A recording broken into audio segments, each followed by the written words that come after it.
Prince Mpumelelo Dube, na msimu wa kombe la shirikisho amefunga goli la kwanza. Dube anajaribu kwenda, Yoro Diaby anacheza, mwamuzi anasemaje?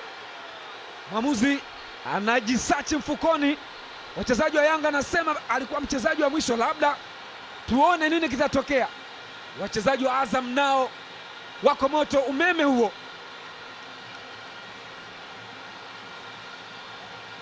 Wanakwenda kumzuia Sifu Amon. Kadi nyekundu, kadi nyekundu,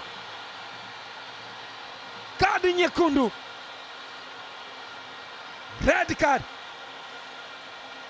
Ulikuwa mpira mrefu na Yoro Diaby alikwenda kupambana pale, mwamuzi akasema ni foul. Tazama kwenye engo hii, Yoro Diaby, straight red card. Kwa mujibu wa referee alikuwa mtu wa mwisho, hata mwamuzi msaidizi aliona akasema ni foul. Diaby anakwenda nje.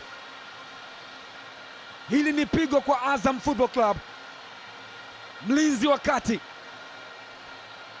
jeshi la kijani na njano juu, wanashangilia kweli kweli, wakati Froley Benge yupo kwenye tafakari kubwa.